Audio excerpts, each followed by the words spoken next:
My purpose in life is just to get up and have a pulse, you know. That's, you know, you're happy with that. I mean, it's hard for me to think that I'm as old as I am. See, I can't fathom that. So I'm just blessed for each day that I have, and I, you know, plan my day out and I fill it, keep it filled, and keep up with current events and get angry with things, and try to, you know, make the world a better place.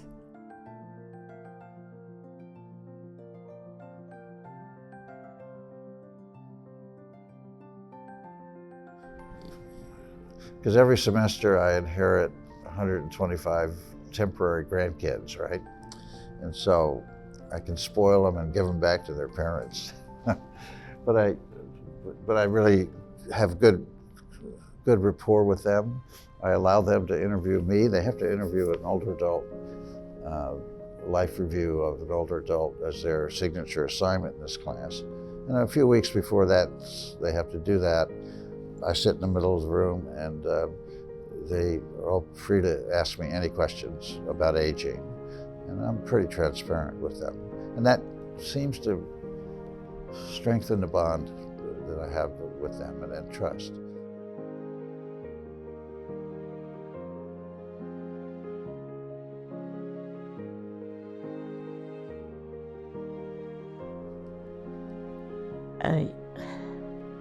I focus on positive things and what I have to do, what I want to do, and let the stress go by somehow.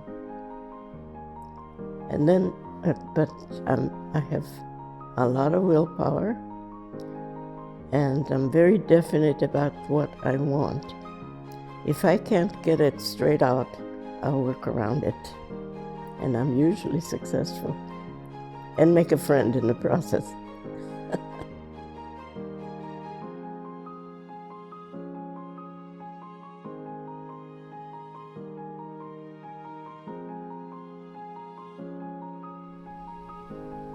My personal motivation for getting up and starting the day is to fix breakfast for my wife. That's one of my main drivers, which is so highly rewarded through the rest of the day and all the years that I wouldn't give that task up for anything. And no matter what time she wants breakfast on the table, I want to have it there.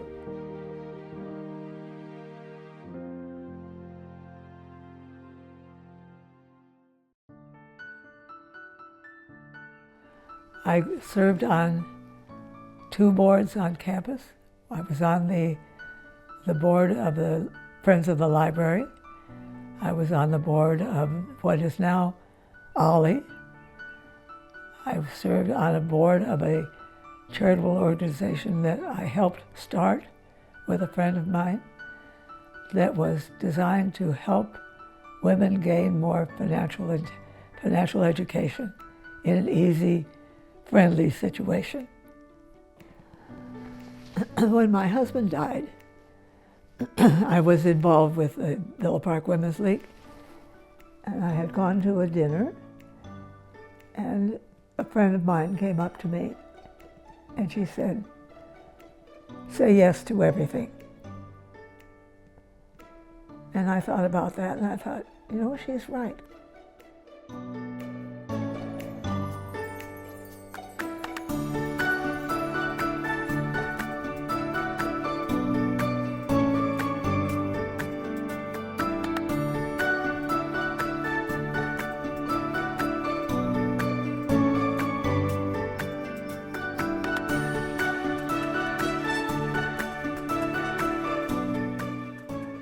My name is Maria Karpiak, and I am a professor of gerontology here at California State University, Long Beach, and I'm also the program director of our gerontology program.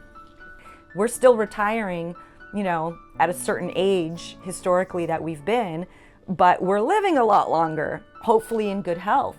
So that's a lot of time to deal with. What would you like to do with it? Aging is about adapting. It's not necessarily about never getting a wrinkle or, you know, not having a sore back when you wake up in the morning, but it's about saying, okay, my body is now doing XYZ.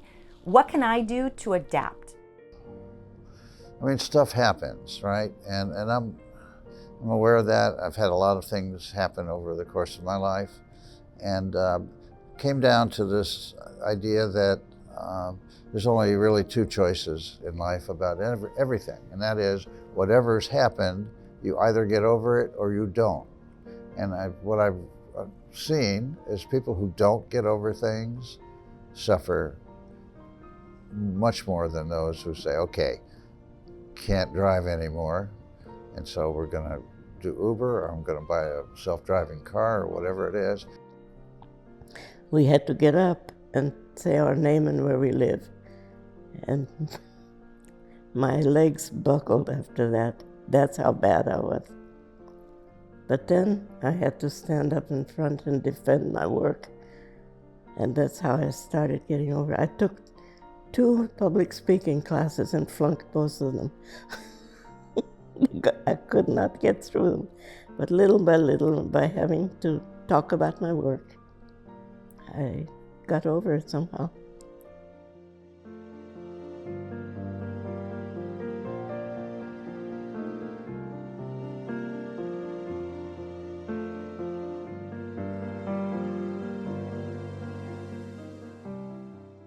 So I am Laura Zettel-Watson. I am a professor of psychology at California State University, Fullerton, and I'm also the coordinator of the Aging Studies academic program.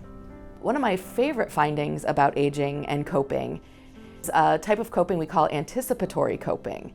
And a quick example of that is I'm an individual who will drive until my gas tank, the light comes on, and then I'm like, how many more miles can I squeeze out of that? Hate pumping gas. My mom, on the other hand, will never let hers go below half a tank. In the event of an emergency, she's going to be in better shape than I am.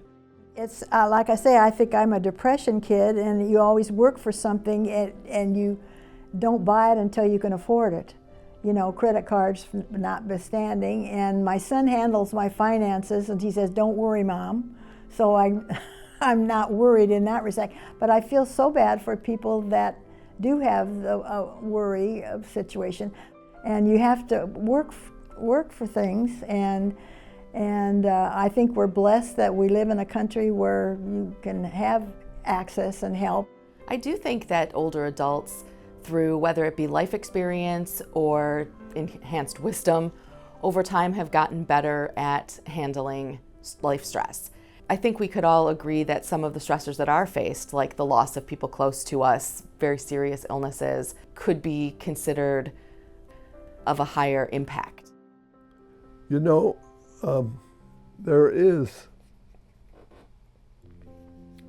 one problem with associating with old people, and that is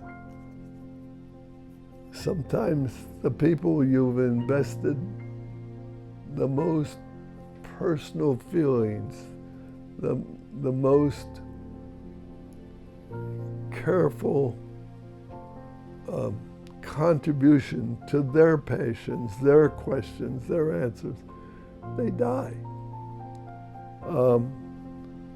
Of the 75 or so people that started my class in genetic genealogy and with whom I spent the most time because they were outward going, they were open to help, they had interesting stories. 50 of them have died. And that takes a toll after a while, but you overcome it by other people coming along and replacing them and keeping the challenge going.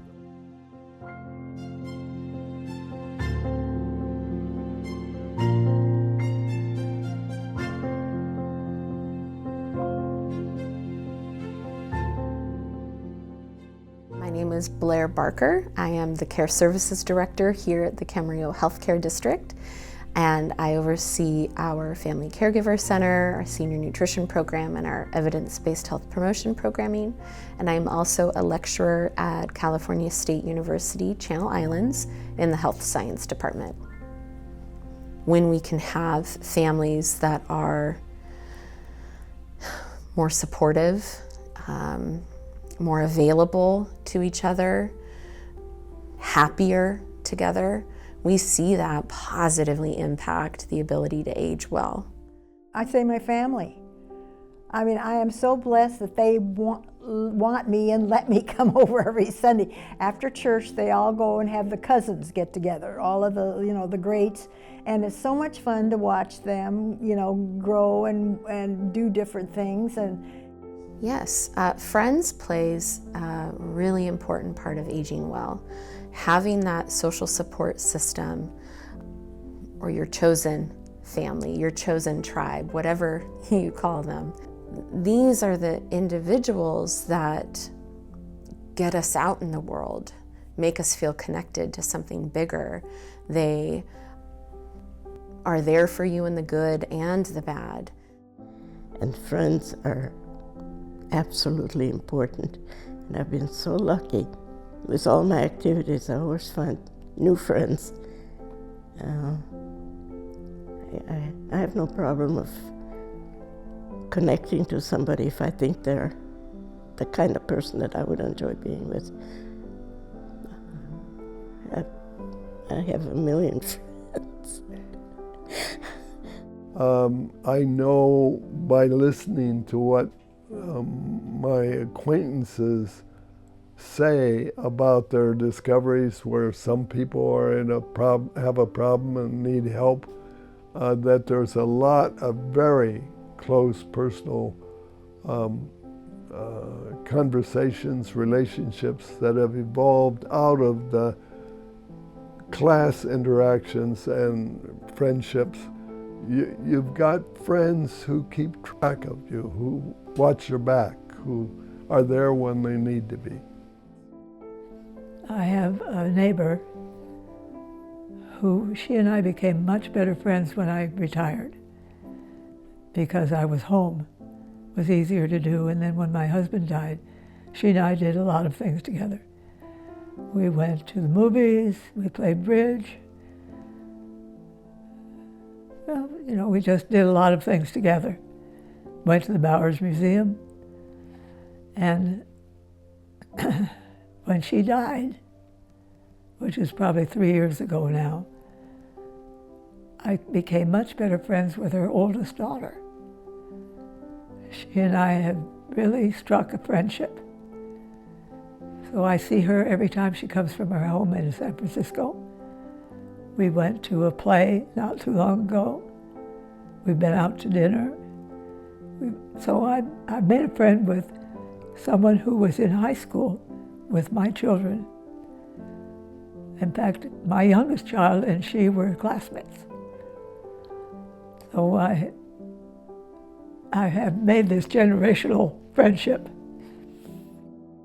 There was a study done recently about isolation of older adults, and the impact of that, health impact of that was equivalent to smoking a half a pack of cigarettes a day. So I'd play around with old cars and refresh or restore them, and there's a group of people that I see every weekend from all walks of life, mostly. Oftentimes I'm standing there and I'm the youngest guy in the group, which is unusual to have happen to me. I think there are probably more Bugattis there than Bugatti ever had at one time.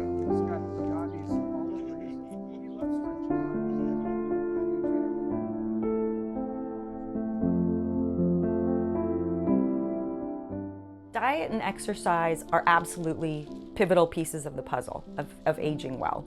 One of my favorite pieces of research is the Blue Zones, and this was a project where geographers noticed that in certain parts of the world, people lived a long, long life, and not just the number of years, but they lived healthy, active, involved, long lives.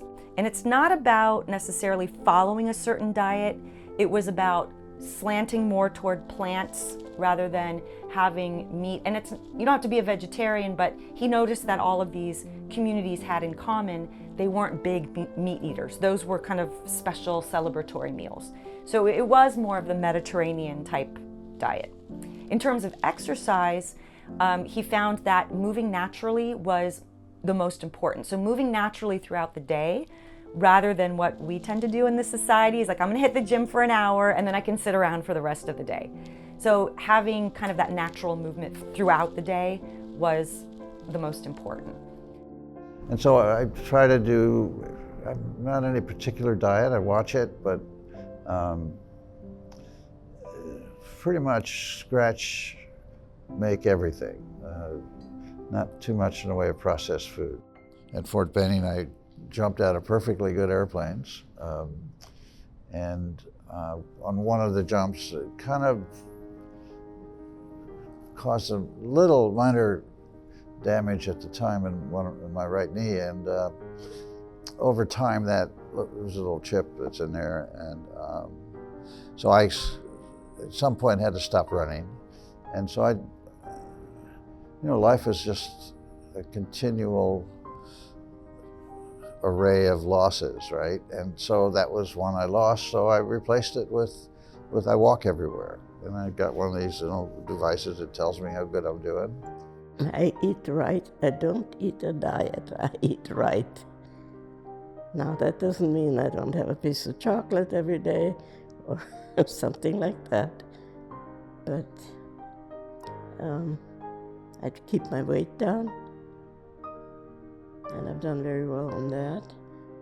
My program, in terms of weight control, diet, and exercise, is largely based on my wife's wisdom and program of hers that says I should have this much, I should be doing these exercises, and she fixes meals that at times are very much Mediterranean style. I discovered that my posture had gone to hell in a handbasket, and I decided that I needed to do something about that. My posture and my balance. As you age, you do have to be concerned about balance. And I had fallen a couple of times, and I didn't want to do that again. So I found myself a personal trainer, and he and I have been working together. He told me the other day it's been 3 years.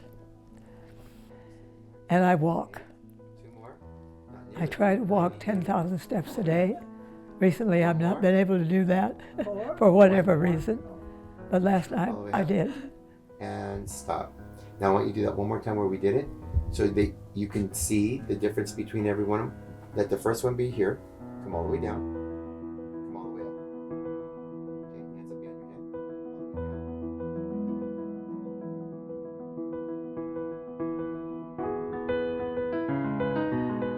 I will use my own mom as an example.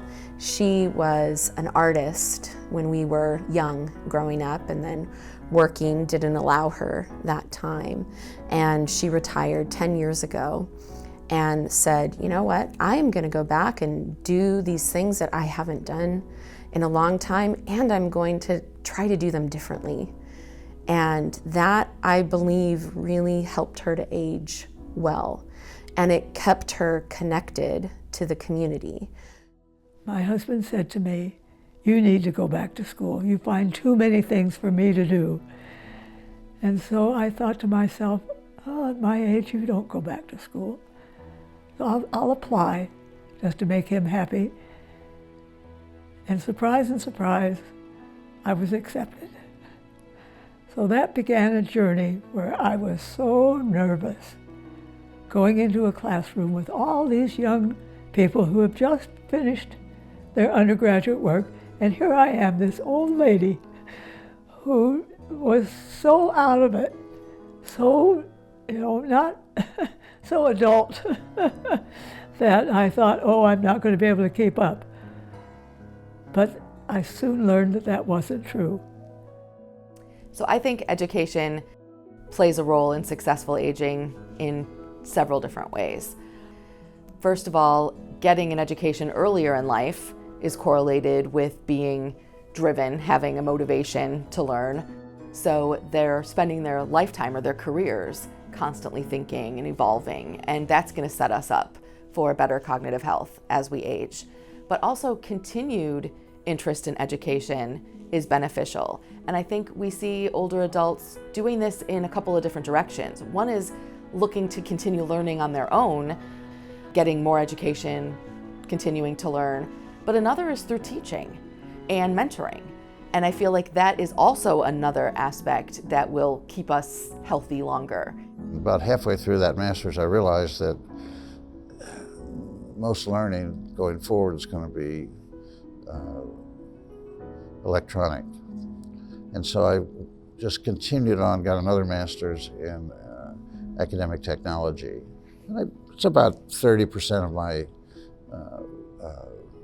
work now. I have an incredible boss here, the head of this department, and so she let me design this room because I wanted an active room with space in the middle. So I usually teach in this room. I've offered to do another class just because I know that there's empty spots. What was I doing in 10th grade? I couldn't have cared less about world history or anything that had to do with that. And that's why these classes are in the auditorium are packed. And anybody that's newly retired, fresh out of their teaching or anything, we need them to volunteer to do classes.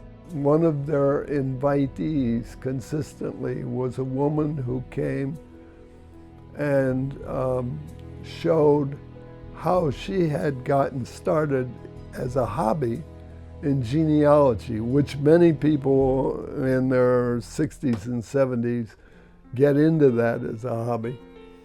And that she'd published several books on family histories that she'd uncovered. I attended most of those lectures. I was fascinated by it. The moment I got the DNA results back about it, I had a general meeting about the value of doing your personal DNA, both from the health side as well as the genealogical side. And a number of people came up and said, I've got this situation where if we had a course, I'd be there. And I found a glass blowing class and a ceramic class, and I was in heaven. That I needed to do three-dimensional work. So I didn't do glass blowing, but I did glass designing. I used a hot glass out of the kiln, 2,000 degrees, with a ladle. I was in my 70s. And then I found ceramics, and that was really what I need to do even today. I started a ceramic class with 2 students, and I ended up with 50. And it's still going. My student is a teacher now, and we keep getting more and more people involved. You can just see what, oh, you are bringing it up. See, a little at a time.